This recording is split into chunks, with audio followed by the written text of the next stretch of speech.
The Gemara in Samach Vav, Amud Aleph, quotes a statement from Rabbah. Omar Rabbah, Shinui Kone. Now this is a fundamental principle. Now we're discussing it in the context of a thief.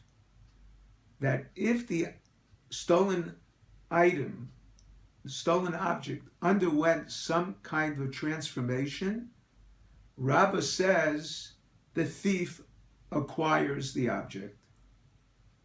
And he bases it on a pasuk in the Torah, the Yeshivas Rabbi Asher Gazal. And the Gemara asks the question, it seems to be the words Asher Gazal are redundant because we know we're talking about a stolen object. The Gemara infers from that the obligation of a thief is only to return what he actually stole.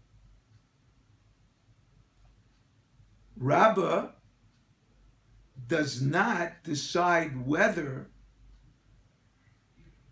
this works for a thief in the same way that it does for a finder of a lost object, that he acquires it completely from the Torah.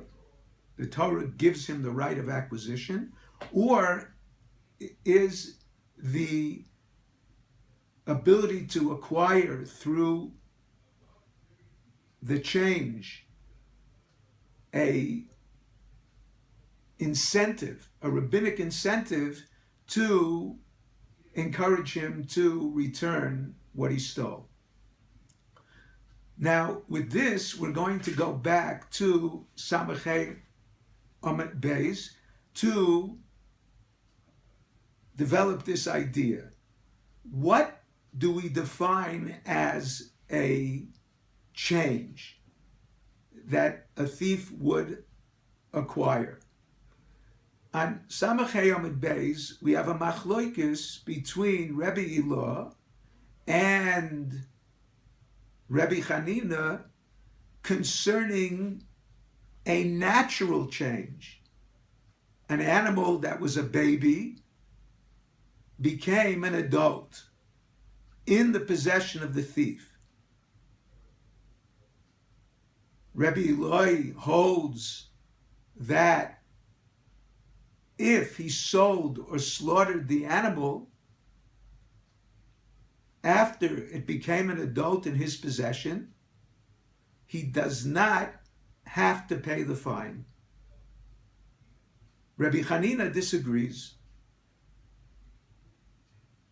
Now there seems to be a brisa that supports Rabbi Chanina, that he would pay the 4 and 5 according to the value of the animal at the time of the theft, but the Gemara rejects the proof by saying that that brisa could follow Beis Shammai.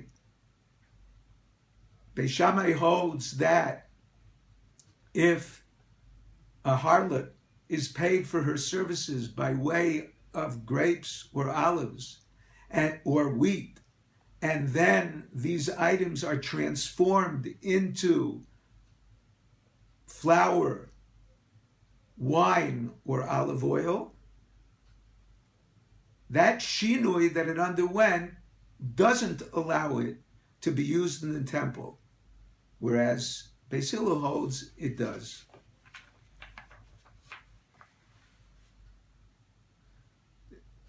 The next question that the Gemara, going back to Samach Vav, is what about where it does not undergo a physical transformation, whether natural or a change done, for example, by a thief that steals wood and transforms it into a chair, but simply the owner despairs of getting it back. Here we have a machlokas between Rabbah and Rav Yosef. Rabbah holds that Yush is Koneh,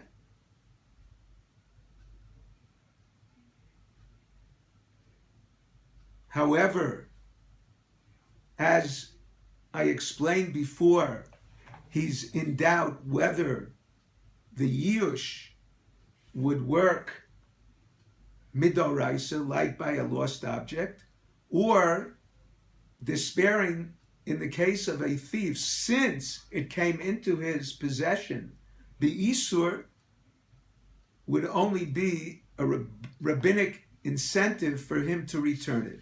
Rav Yosef, on the other hand, says, even midrabanan, he's not kona. The Gemara on Samach Vav Amid Beis brings numerous questions on Rabba's opinion. Just to mention one, the Gemara discusses chametz. Why is it that a thief that steals chametz and after Pesach he can say to the victim, here is your chametz back? And we know for sure that when Erev Pesach came, the victim despaired of getting it back. The Gemara answers, Yush is only koneh. This is what Rabbah would say. It's only koneh if the victim as well wants to make the acquisition. Whether the thief himself wants to make the acquisition from the victim. In this case, the thief does not want to transgress being in possession of chametz on Pesach. In the final analysis, the Gemara says that concerning even a shinui Hashem, even a name change that an object undergoes, like a hide that's now called a tablecloth, can, together with Yush, allow the thief to pay back only the value and not the item itself.